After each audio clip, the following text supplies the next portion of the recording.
A nombre del Instituto Presbiterial Central, agradecemos su audiencia para esta entrevista. El objetivo es recordar un poco de historia, conocer la experiencia vital de nuestra iglesia, lo que hemos sido, lo que somos, las historias que se pueden perder y recordar un poco. Muchas gracias, reverendo, por recibirnos, por estar dispuesto a esta entrevista, por aceptar conversar, compartir no solamente nombres, fechas, sino historia de vida. Historia de vida que usted ha caminado y también historias de vida que otros le han confiado. Ese recuerdo vivo que no puede perderse, no solo porque explica cómo somos y por qué somos, sino que es parte de la comunión entre hermanos. Las historias de las personas que ya no están son parte de nuestra herencia de fe y son una manera de honrar el vínculo espiritual que nos une. Agradecemos mucho este tiempo, en Ok, serio. muy bien. Quisiera empezar con una pregunta tal vez sencilla pero un poco personal. Para muchos que quizás no lo podemos conocer muy bien, ¿quién es el reverendo Roberto Argel? Muy bien. Primeramente, gracias por tener este espacio de diálogo, de historia, que nos seguro bendice. Quizás muchas de las personas que están ahora en este tiempo no conocen la historia de la Iglesia Presbiteriana en estos largos años. Mi nombre es Roberto Argel Salgado. Nací en un hogar de padres cristianos de la Iglesia Presbiteriana en Valencia, Córdoba. Nazaret se llamaba el lugar. Mis padres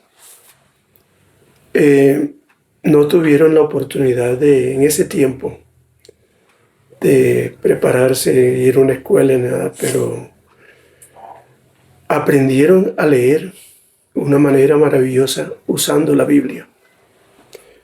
Fuimos 11 hermanos y los padres nos enseñaban todas las noches y se sentaban con nosotros para enseñarnos y explicarnos la Biblia. Y mi papá llegó a ser un hombre con una sabiduría tan especial que en el pueblo se ganó el título de docto.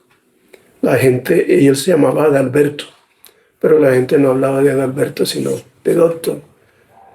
Docto. O sea que en sus reuniones de consistorio había algún conflicto, papá callado, pero cuando hablaba tenía la respuesta para solucionar la situación. Desde la edad de 18 años, yo recuerdo que empecé a predicar de pronto, a ir a evangelizar, algo como eso. Y en Nazaret me pidieron una vez, en ese tiempo, que yo enseñara.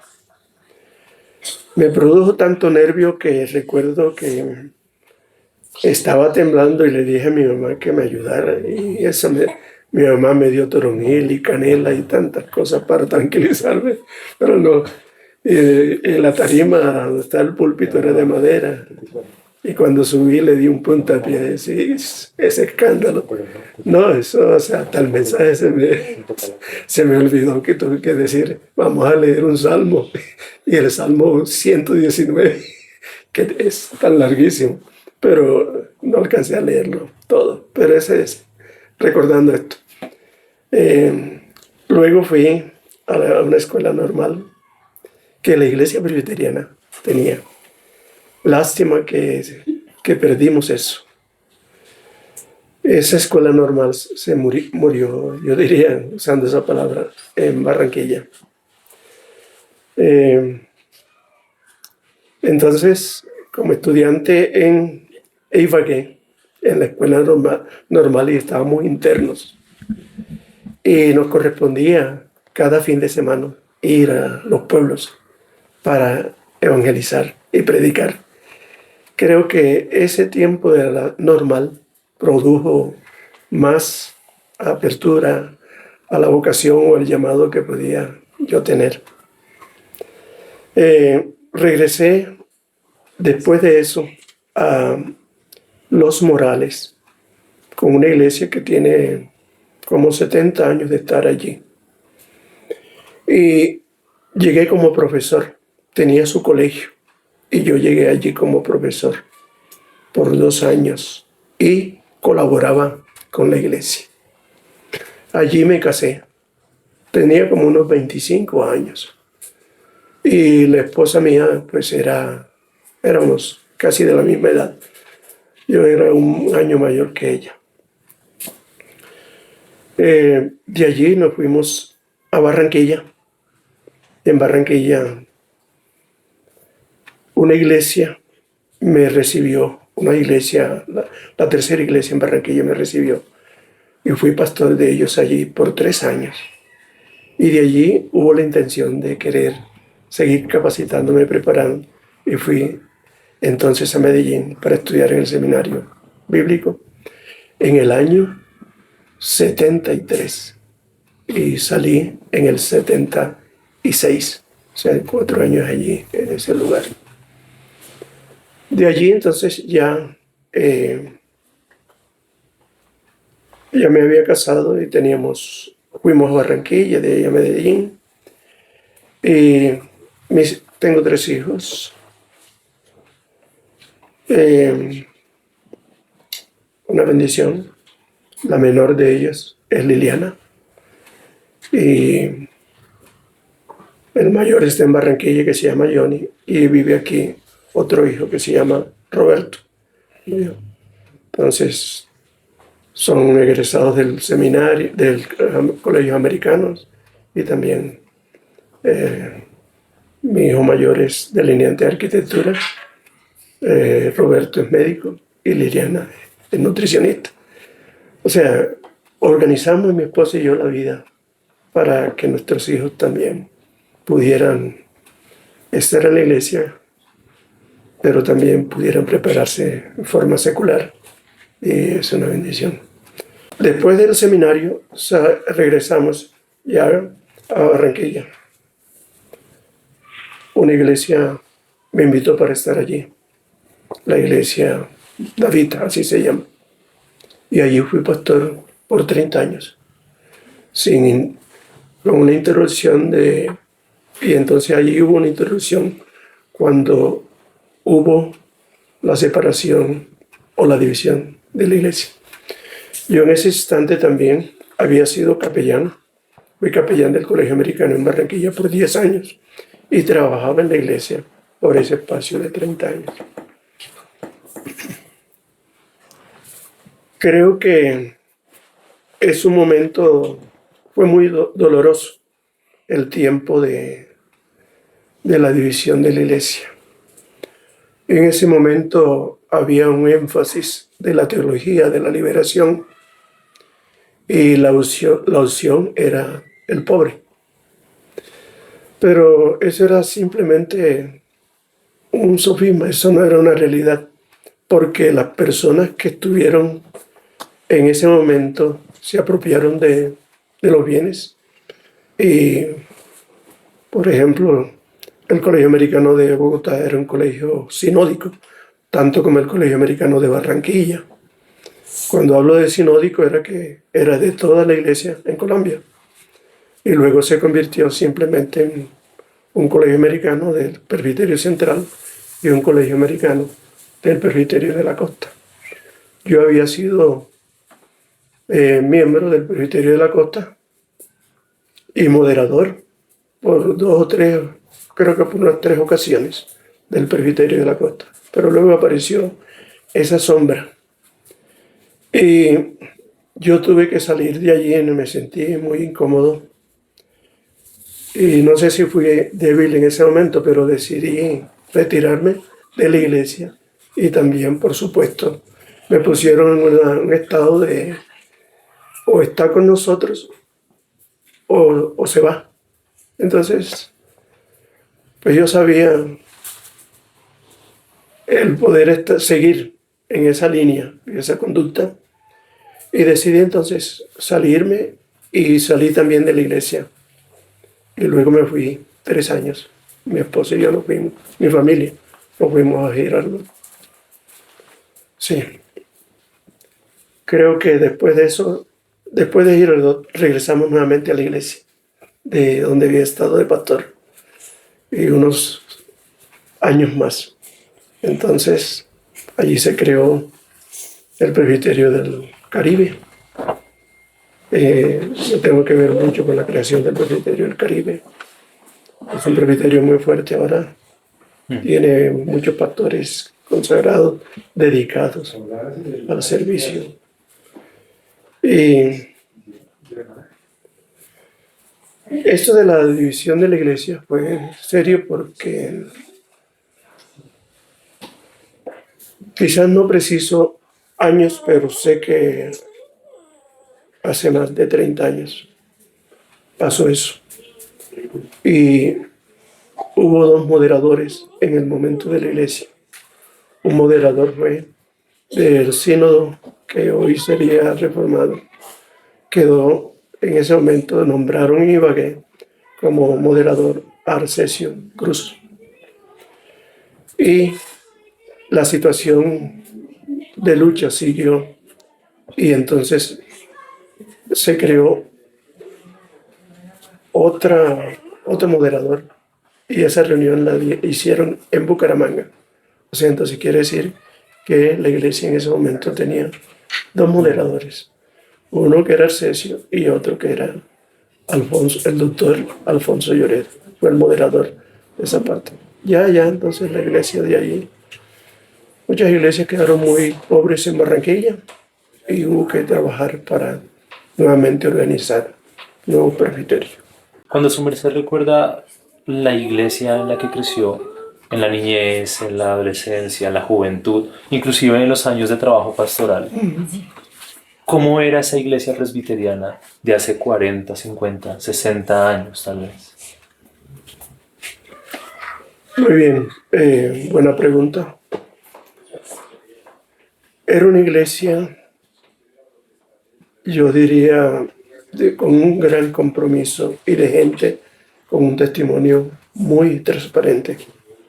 Una gente amante de la palabra, de la oración, pero también un liderazgo muy especial. Sus pastores eran, en ese momento el pastor, yo diría que era como el centro de la vida de una iglesia. Es decir, tenía una autoridad y un respeto tal que la iglesia caminaba y obedecía y colaboraba. Entonces eran iglesias pujantes, por ejemplo, en esa región del noroeste o de Córdoba y Antioquia, que fue el lugar de nacimiento mío. Era gente que trabajaba en evangelismo, metido en la selva con muchas dificultades, y abrieron obras en todos estos lugares. Era muy difícil acceso para llegar a una ciudad como Montería, que era la capital. Y entonces la iglesia presbiteriana, a través de ayudas de Estados Unidos, tuvo un programa que se llamaba de servicio de avionetas. Se llamaba Alas del Socorro, así se llamaba. Y en cada lugar de eso, donde no podía llegar transporte, sino mulas, abrieron pistas de unos 500 o 600 metros y ahí aterrizaban las avionetas. Pero luego ese programa se acabó porque entonces ya empezó el problema de droga y todo, y de situaciones que hizo que aún quisieran usar los servicios de esas aeronaves para, entonces decidieron terminar esa parte. La iglesia era una iglesia misionera, una iglesia. Ser presbiteriano en ese momento era un honor. Y una de las cosas importantes, que donde quiera que se levantaba o se nacía una iglesia, inmediatamente estaba la escuela.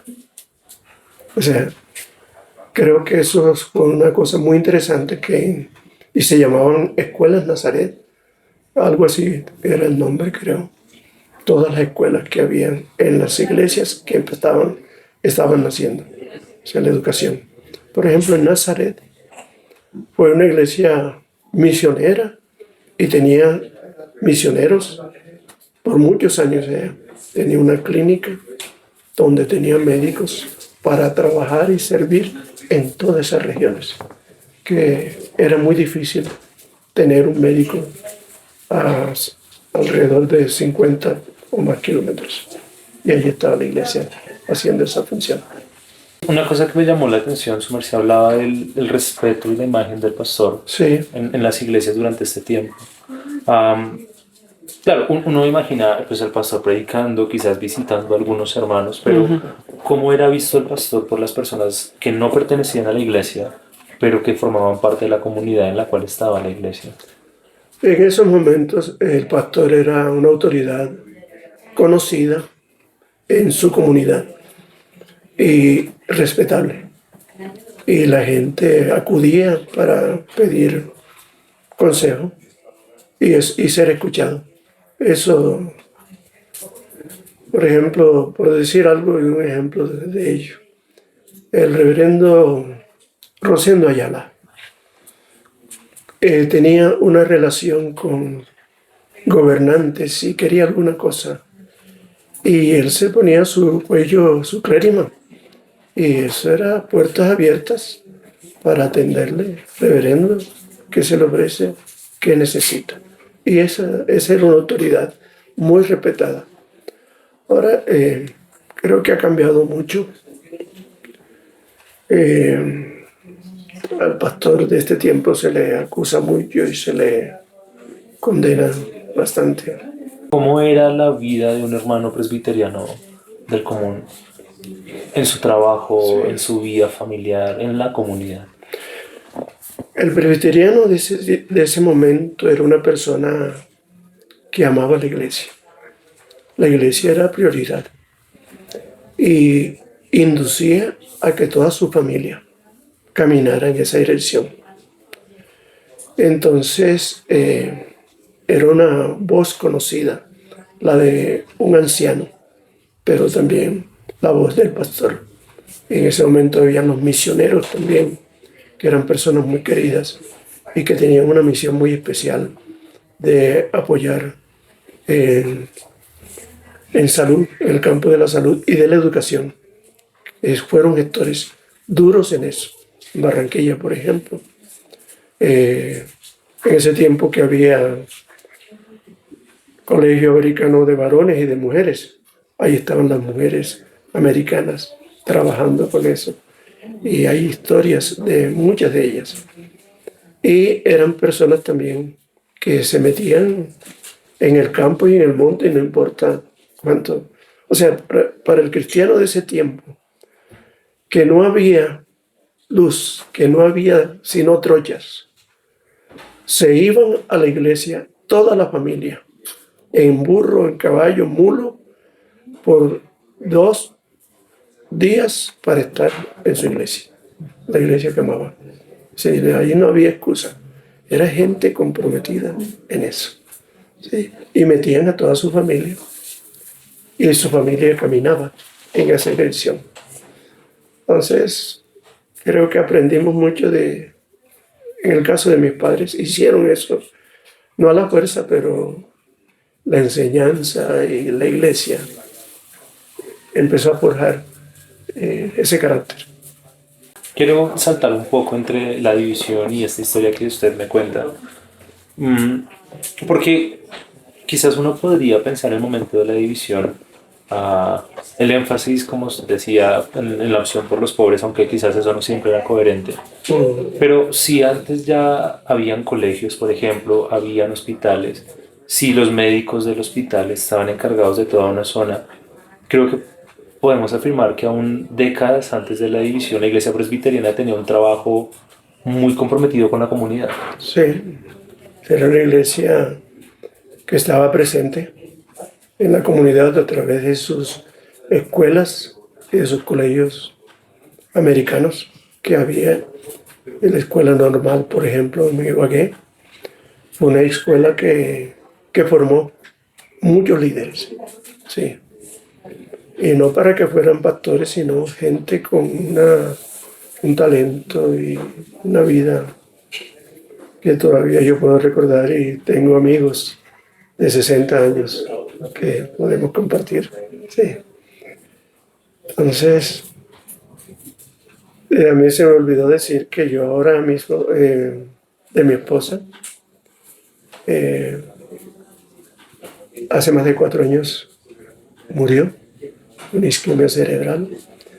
Entonces, la vida se cambia en ese momento, pero no he dejado de tener una pasión que no se ha borrado nunca, y es enseñar y compartir el Evangelio, la palabra. Yo predico casi cada 15 días o domingos, hago eso. Y esa es mi pasión. Tengo 82 años. Ahora ya he soportado también enfermedades como un cáncer. Y ahora estoy en una clínica renal. Pero de todas maneras continúo siendo... Mi oración siempre ha sido a Dios pidiéndole que me permita seguir sirviéndole y que nunca tenga que esto hasta el final de mis días. Es la petición que le he hecho a Él. Bueno, el pastor, la iglesia presbiteriana también, no sé si en ese tiempo mandaba a sus estudiantes, mandó estudiantes a Brasil, mandó estudiantes a Costa Rica, a Cuba, tuvimos, sí, y por supuesto otros también en Estados Unidos, que se prepararon muy bien. No sé énfasis en ese momento, pero recuerdo que eran pastores que estaban interesados. Uno de ellos fue pastor en Nazaret, Valencia, donde yo soy, Samuel Acosta, y él falleció. Y era un pastor joven, pero comprometido en la obra. Entonces, creo que la iglesia americana, Estados Unidos, apoyó mucho para que los pastores pudieran tener becas y ir a estos lugares que he mencionado. Quizás algunas líneas, algunos hermanos podrían cuestionar el trabajo que se hizo durante mucho tiempo en la iglesia en términos de su labor social, con los colegios, con los hospitales, cementerios tal vez. Porque una iglesia, y más aún en el contexto, digamos, de tanta necesidad espiritual que hubo durante muchos años o hay en Colombia, lugares en los que no llegaba el Estado, lugares con hermanos que no escuchaban o personas que no escuchaban el Evangelio, ¿por qué gastar tanto esfuerzo en generar colegios, hospitales, formar personas? Creo que era un evangelio integral. No simplemente hablar de salvación y de recibir al Señor Jesucristo. Era una iglesia que pensó más allá, de capacitar y preparar. Lo primero que yo recuerdo era la escuela. Nací con la iglesia. Y las escuelas o los colegios tenían los colegios grandes nuestros en el país. Mucha gente de la sociedad de ese momento, que era gente de bienes, de bien, y gente que eran católicos, preferían tener a sus hijos en colegios americanos por su calidad de trabajo y de servicio y testimonio de vida. No sé si su merced piense que esa excelencia en términos quizás laborales, se podría decir, funcionaba como un testimonio de carácter cristiano. Sí, y sigo convencido que si la iglesia, ante el momento que vivimos, que es un momento muy difícil y de mucha angustia y escasez. La iglesia tiene que estar presente y servir a la comunidad, no esperando que la comunidad dé, sino que la iglesia sea una iglesia que se convierte en un canal de bendición para ayudar al problema del joven de este tiempo que está indeciso y no sabe qué camino tomar. Estaba viendo en estos días de los ninis, Okay. que son, y en el país hay como unos 2 millones o algo, de este tipo de muchachos que no quieren estudiar ni trabajar. Entonces la iglesia, y en ese tiempo también en el campo, el muchacho trabajaba. Es decir, el joven, el niño, nació en ese ambiente de trabajo y de responsabilidad. Que esto vaya en este tiempo. Casi el muchacho en este tiempo no se mete en esto, más bien es más tranquilo. Pero yo creo que la iglesia necesita hacer presencia en el momento que vivimos y ir no interesado en buscar el bienestar propio, que es una de las equivocaciones grandes que ha habido. Por ejemplo, hubo un movimiento cristiano político que se llamaba Cristiano y se acabó.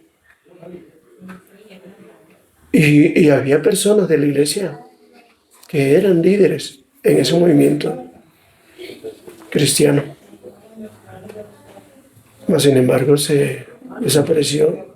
¿Por qué? Porque de pronto vinieron otros intereses y de querer cargos y beneficios para la familia. Creo que tiene que ver mucho con eso. No sé si habías oído de eso del partido cristiano que hubo. En la constituyente, en el que La participó. El doctor Ortiz Sí, señor. trabajó allí. Y eso desapareció, que era yo creo que era muy bueno para ser un instrumento desde el Senado y bendecir a la iglesia o al pueblo colombiano. Okay. Ahorita quiero llegar un poco allá. Hay que tocar esa transición que ocurre entre quizás la expansión en general el movimiento evangélico en el país, 80s, 70s, 90s, la división de la iglesia, la constituyente, el cambio de milenio, creo que son unas décadas bastante ajetreadas. Pero quiero preguntar una cosa más, y es que quizás algunas personas podrían o tener la tendencia o criticar que en ese esfuerzo por responder al momento, usted ponía como ejemplo la situación de los jóvenes que no pueden estudiar, tampoco pueden trabajar.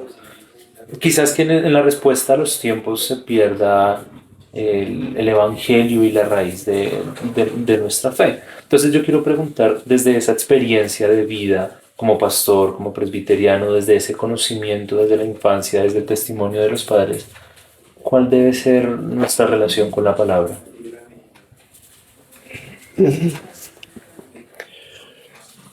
Déjeme decir esto para ayudarnos a poder entender esto. Más o menos hace unos 50 años, yo creo, debió entrar el movimiento pentecostal al país. Y en la situación que se había dado de una iglesia que había sufrido una crisis, como que muchas personas optaron por ir a estos movimientos que tienen su testimonio, pero que al final es más pensando en una relación Dios y yo, pero que del otro. No sé, a mí me parece que... Y entonces muchas de las iglesias presbiterianas copiaron movimientos de estos cultos y reuniones de manifestaciones del Espíritu que existe, pero en ese énfasis poquito, no sé si puedo usar la palabra así, desbocado en ese sentido.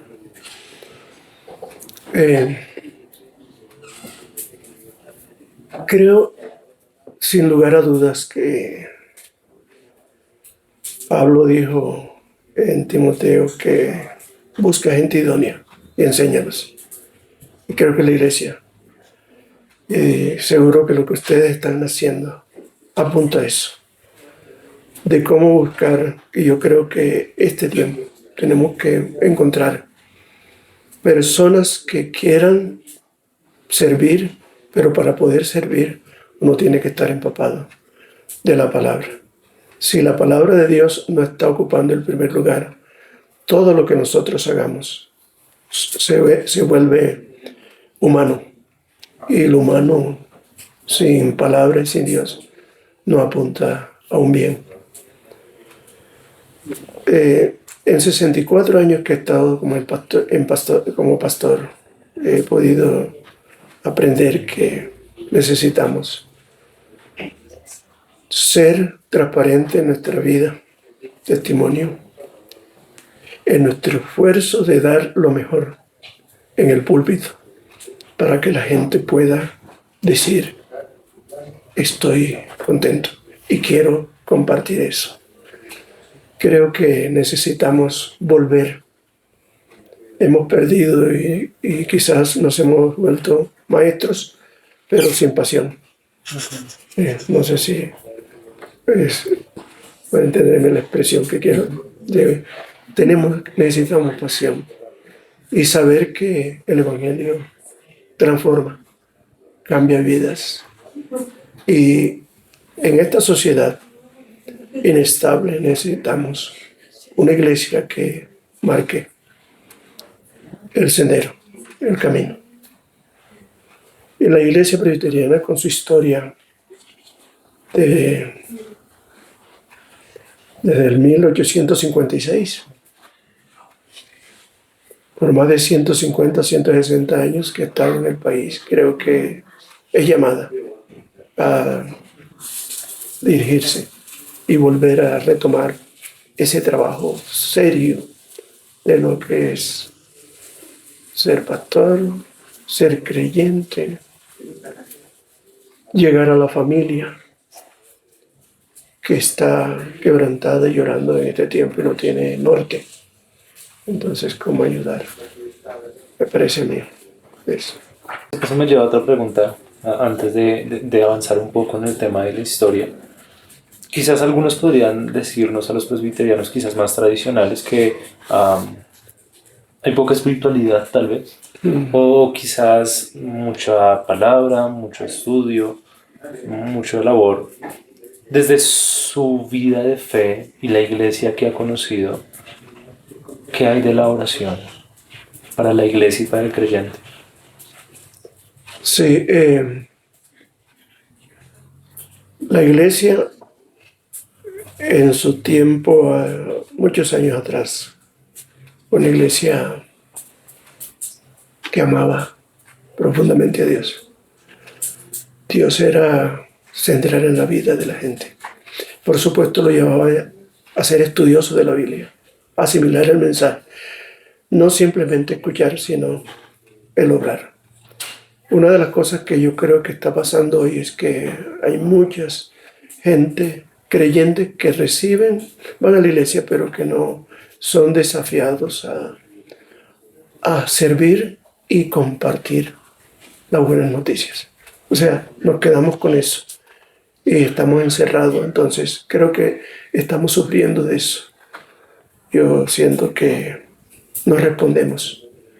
Y la iglesia tiene que responder a que recibe el mensaje, pero que tiene que comunicarlo. Y tal vez estamos faltando en ese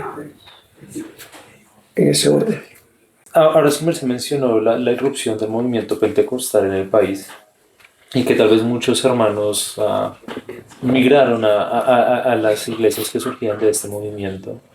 Y hay una inquietud que a mí siempre me ha agitado y es cuando yo escucho la historia de la iglesia presbiteriana, inclusive desde el siglo XIX y las primeras décadas del siglo XX. Parece una iglesia muy fuerte, una iglesia muy pujante, muy unida en medio de la violencia, por ejemplo, que sufrió. Y luego cuando llegamos a finales de los 80, en todo el escenario de la división, la situación parece totalmente contraria. ¿Qué es lo que pasó para llegar allá? ¿Cuáles son esos pasos que explican un episodio tan trágico y tan traumático para la comunidad como fue la separación del sínodo? Creo que en ese momento, quizás mirando un poco la iglesia de ese tiempo, era una iglesia con unas convicciones muy profundas. Y aunque hubiese violencia, la gente no corría. La gente sabía en quién había creído y permanecía. Es decir, en el año 50, por ejemplo, fue una época muy dura, donde muchas iglesias y templos fueron, eh, bueno, hubo violencia. Mas, sin embargo, la gente permaneció firme y su iglesia y su lugar de reunión tenía prioridad. Cuando llega este movimiento pentecostal, cambia un estado y entonces se mira a la iglesia como una iglesia fría, a los presbiterianos como una iglesia fría y una iglesia encendida del otro lado. Entonces, cuando hay conflictos, la gente, en lugar de quedarse en la iglesia, buscaba. O sea, yo en estos días estaba diciendo que presbiterianos hay en todas las iglesias de otras denominaciones. ¿Por qué? Y líderes que estas instituciones, estas iglesias, los han tomado para ser bendecidas por él, con el conocimiento y la experiencia que ellos han tenido.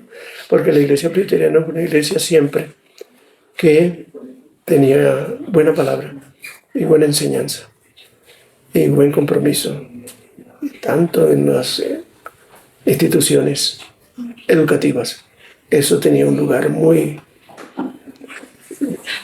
de primer lugar.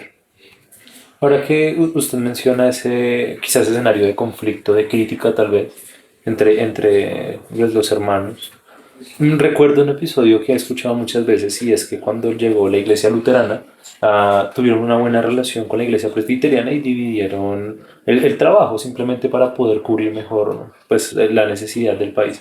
Y que, por ejemplo, en Boyacá muchas de las comunidades que tenía la iglesia presbiteriana, o no sé si varias, fueron cedidas a la iglesia luterana. Entonces, mi pregunta es, antes de este momento, ¿cómo era la relación de los presbiterianos con las pocas iglesias que estaban haciendo presencia en el territorio durante la primera mitad del siglo XX, por lo menos? Por ejemplo, con los luteranos había una buena relación y yo puedo recordar a un pastor que muchas veces fue invitado por la iglesia o jóvenes para compartir enseñanza y era de la luterana. Entonces, creo que era algo muy respetuoso que se dio en ese momento, pero luego pasó el tiempo y la iglesia cedió sus bienes y sus propiedades y entonces perdimos fuerza allí. Creo que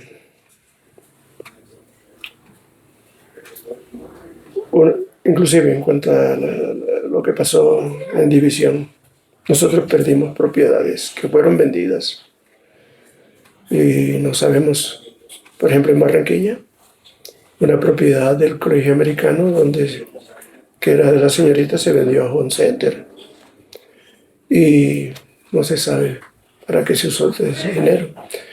Colegio Americano Onda 38 de varones, donde yo fui capellán allí, también se vendió una propiedad en ese momento a Carrefour. Creo que ahora tiene otro nombre. Sí, entonces, y eso fue una de las cosas que también hicieron que la iglesia llegara a un estado de desánimo. porque todos estos bienes que habían sido esfuerzo de muchos, y especialmente de la misión norteamericana, fueron vendidos y sus dineros no se sabe para dónde se fueron. Sí. Hay algo que usted menciona y me llama mucho la atención, porque es una realidad aún hoy en día. Algunas personas pudieran ver la iglesia presbiteriana quizás como una iglesia pequeña y débil comparada con la historia, pero no deja de ser llamativo que un montón de personas que están aportando en muchas iglesias, en muchos lugares, fueron formadas en la iglesia presbiteriana. Sí. Su experiencia, su conocimiento. ¿Por qué sucede tanto ese fenómeno? Porque pareciera que muchos de los líderes que formamos, quizás nuestros mejores líderes, terminan en otros lugares. Sí. Era tanto el amor que había de quien había sido formado, que se quedaba en el país para servir, no se iba. Luego, pues, vienen movimientos que asimilaron muchos líderes y mucha gente que estaba en los consistorios, que estos cuerpos también preparan a sus líderes muy bien. Entonces, se fueron a otras iglesias y allí se convirtieron unos líderes. Pero yo creo que siguen reconociendo la labor de la iglesia presbiteriana. Por ejemplo, yo tengo 2 años de estar aquí en Bogotá y yo no he tenido relación con pastores de otras denominaciones, pero ahora me han invitado para el día 31 de tener un encuentro y quieren escuchar mi testimonio, especialmente la exposición de la palabra, y voy a invitarlos a que estemos despiertos ante la situación misma que necesita el país, de gente con compromiso, que no se deje asimilar por dinero ni por partidos, sino que sea íntegro en su manera de ser. Entonces, creo que va a ser un buen tiempo. He preparado ya el tema para hablar con ellos, tal vez unos 30 pastores. Y se dio de unos 2 pastores que vinieron aquí y me escucharon hablar. Yo no estuve diciendo quién era, pero ellos identificaron y dijeron, ¿por qué no escuchamos a este pastor? Me parece que tiene mucho que decirnos. Entonces ya concretaron el encuentro. Sí. No sé si usted tenga la misma percepción. Tal vez tiene que ver con mi juventud y tal vez uno en la juventud suele ser un poco más críticos, no sé, tal vez. Pero yo creo que no solamente sucede que tal vez formamos nuestros líderes y eventualmente simplemente los dejamos ir, sino que no valoramos a los líderes que ya tenemos, por ejemplo. Una de las cosas que yo me pregunto haciendo esta entrevista, buscando a las personas para entrevistar la historia es, ¿por qué no los escuchamos más? ¿Por qué no podemos verlos más? Quizás, y pienso mucho en lo que usted acaba de mencionar, creo que los tiempos exigen una respuesta desde la integridad, más allá de asuntos de visibilidad, dinero, posiciones. Eso en el mundo abunda, pero la integridad es más difícil de encontrar. Porque ¿a dónde buscar ese testimonio de integridad? Y porque quizás no siempre reconocemos a las personas que están entre nosotros, que tienen toda una historia de servicio, capaz de ayudarnos a buscar el horizonte que es tan fácil perder en estos tiempos. Por lo menos yo me lo pregunto. Sí, es una excelente pregunta. Yo voy a responder con un ejemplo, sin que eso sea motivo de sentirme orgulloso.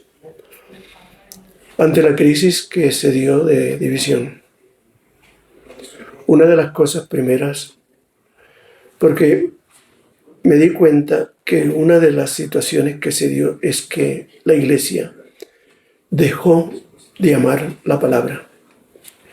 Había en un momento escasez de ella. Cuando hay escasez de eso, de la escritura, estamos en movimiento y no sabemos dónde estamos. Cuando hubo la división, siendo yo del presbiterio de la costa, Barranquilla, y quedar del otro lado del sínodo, que luego se convirtió en reformado, yo me di cuenta de una situación que se había dado, y era que la palabra había empezado a desaparecer. Y cuando la palabra hubo escasez de ella, parece que entonces vinieron los movimientos de este tipo de teología para pintar cosas bonitas y asimilar muchos líderes. Entonces yo recuerdo a un pastor apellido Thompson. Le invitamos para que él estuviera en Barranquilla. Y yo sabía que una de las cosas que había pasado era que habíamos perdido liderazgo. Por ejemplo, llegó un momento en que la iglesia tuvo que apelar a ancianos, gobernantes que son gente de un testimonio transparente, pero que faltaba la formación teológica. Y tuvieron que ordenarlos para ser pastores y poder ministrar. Yo pudiera decir los nombres, pero prefiero más bien de personas que en Barranquilla se dio, y no fue simplemente en Barranquilla, en nuestro país, de muchas personas, laicos, buenos y de buen testimonio, pero faltaba una formación teológica profunda para poder enseñar a la iglesia. Entonces me preguntó y yo le dije que esta era la necesidad que tenemos. Me di cuenta entonces que había que buscar eso. Los profesores, los pastores que están en el Caribe empezaron a capacitarse, ir al seminario y a la universidad. Y yo estoy feliz de saber que ellos están haciendo un buen trabajo en la costa, en el presbiterio del Caribe. Todos ellos por ejemplo, el pastor que me sucedió a mí es egresado al seminario, pero es médico también. Entonces, todos ellos. Creo que eso fue una de las cosas que perdimos. ¿Y por qué? Porque muchos de los pastores también que habían sido formados decidieron irse. Varios se fueron para Estados Unidos. Sí. Entonces perdimos, por ejemplo, el seminario presbiteriano tenía pastores que habían sido formados en San José, Costa Rica y otros, y eran un baluarte, pero luego se fueron y dejaron, y hubo escasez en ese sentido, y creo que ahí empezó la iglesia a padecer mucho también. A nivel personal he estado pensando mucho durante los últimos años en el compromiso con la iglesia. Por un lado, el país tiene dificultades y a veces pueden ser más o menos evidentes. Por otro lado, hay una riqueza enorme en la historia de nuestra iglesia que no se conoce usualmente, y eso es como intentar caminar sin memoria. Uno inevitablemente se puede perder en los caminos en los que ya ha transitado si no recuerda cómo caminó. Y creo que una cosa que quizás hace falta entre mi generación es el compromiso. También tengo la oportunidad de poder participar en nuevas generaciones y conocer otras personas que también están comprometidas, trabajando en los liderazgos. Pero creo que vivimos en una época en la cual queremos recibir, pero no estamos dispuestos a comprometernos y tampoco a sacrificar por otros. Escuchándolo, creo que eso es algo que tampoco es nuevo, pero que definitivamente, si queremos dar testimonio de integridad en un mundo tan falto de compromiso, necesitamos eso, asumir compromisos. compromisos con las personas que han hecho aportes para que estemos acá, muchas de las cuales quizás nunca sabremos qué hicieron, pero algo hicieron que nos permiten estar acá. Compromiso con las personas a las cuales el Señor nos ha llamado, con la iglesia en la cual servimos y de la cual también nos hemos bendecido, y con el país. Y pienso mucho en lo que su merced acaba de mencionar, el momento del compromiso. Hay muchas oportunidades que pueden ser muy tentadoras. La expectativa de una mejor calidad de vida, tal vez, de unas mejores condiciones, un mejor trabajo, más dinero. Pero ¿quién está dispuesto a asumir el compromiso de quedarse con quienes más lo necesitan realmente? Lo pienso mucho. Y lo ligo también con lo que usted mencionaba acerca de la palabra. Creo que el compromiso de servicio siempre debe ser un compromiso a partir de la comunión con Dios a través del texto, a través de la palabra. Hay una pregunta que me inquieta mientras empezamos a conversar. Y es que no creo tampoco, no es lógico que la división se haya suscitado en un par de días, simplemente eso tuvo que tener una historia. Y al mismo tiempo que se estaba dando pues, los conflictos que suscitaron la división del sínodo, el país estaba enfrentando una situación particular. Por un lado, el narcotráfico estaba en auge, impactando durísimo el país, y al mismo tiempo la violencia que había iniciado después del asesinato de Gaitán ya había mutado en grupos mucho más organizados, algunos inclusive más estructurados, surgidos con universitarios, especialmente de Bogotá. Entonces mi pregunta es, ¿cómo la iglesia se vio impactada por el auge del narcotráfico y del movimiento o de los movimientos guerrilleros de la época? La iglesia en ese tiempo padeció mucho porque hubo desplazamiento de personas que habían estado desde su infancia o sus padres metidos en la iglesia, pero que tuvieron que salir como desplazados. Creo que esto perdimos mucho en ese momento. Entonces estas personas llegaron y se ubicaron en algún lugar para escuchar, pero ya como que perdieron ese entusiasmo y ese primer amor, si pudiéramos decirlo, por todo el sufrimiento que se dio. Ya que, por ejemplo, en la región noroeste, toda esta región por allá del Caribe, la violencia fue muy fuerte y mucha gente también decidió a veces decidió también permanecer o permitir que nuestra familia entrara y participara de algunos recursos que podrían venir sí. Pero necesitamos tener una pasión tremenda para que el Evangelio no se pierda. Y el liderazgo que está en este tiempo, yo creo que tiene que abrir un espacio para reflexionar. Y tenemos muchos jóvenes preparados que pueden ser un canal de bendición en nuestra iglesia presbiteriana. Ahora. Y en el ahora porque la situación social, pero también de pérdida de identidad, la estamos recibiendo y creo que la iglesia necesita ser un faro en este tiempo. Y esto necesita inclusive sacrificio. No una vida que yo quiero tener un buen salario para ser pastor. Creo que necesitamos dar la vida y saber que Dios provee. Y en forma abundante cuando nosotros somos fieles a Él. Entonces, me parece que hemos perdido mucho que se quiere, pero... Y tal vez el pastor del tiempo, del momento, también necesita acercarse y escuchar a la gente. La iglesia no puede ser sorda. Y me parece a veces que no escuchamos el clamor de la gente.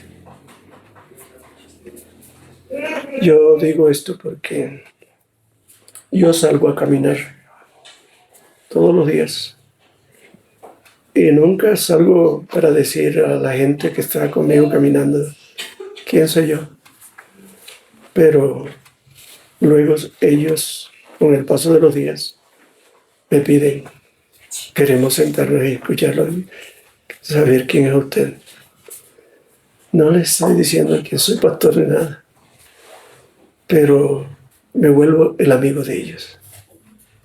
Y cuando me encuentro con esas personas, la semana pasada me encontré con uno de ellos y salió de este andén al otro corriendo para abrazarme y decir, amigo, te encontramos. ¿Dónde estabas? Fue hace días que no voy por ese lugar, camino a otro lugar. Creo que necesitamos acercarnos a la gente y escucarla y compadecernos. Esa compasión que el Señor tenía por la gente. Sí. El Señor era un maestro por excelencia, pero oía a la gente, la escuchaba. Y también estaba listo para extender su mano. Sí. Y creo que necesitamos un evangelio de ese tipo, de gente que escuchamos el clamor del que está sufriendo. Sí, los pastores, la gente de nuestra iglesia, en el lugar donde está, pudiera compartir la palabra, otra cosa estuviera pasando. Pero somos pasivos en la empresa y no decimos nunca. Y a veces el testimonio no habla tampoco. O sea, tenemos el mismo comportamiento del que no es creyente. Creo que yo he sentido que necesitamos en este tiempo hacer eso, de acercarnos y hablar. No decir quiénes somos, sino a través de hechos, que la gente vea la diferencia. Y entonces ellos preguntan, yo quiero saber por qué tú eres así. ¿Puedo compartir contigo? ¿Puedo ir a tu iglesia? Sí. Ok. Muchas gracias, pastor.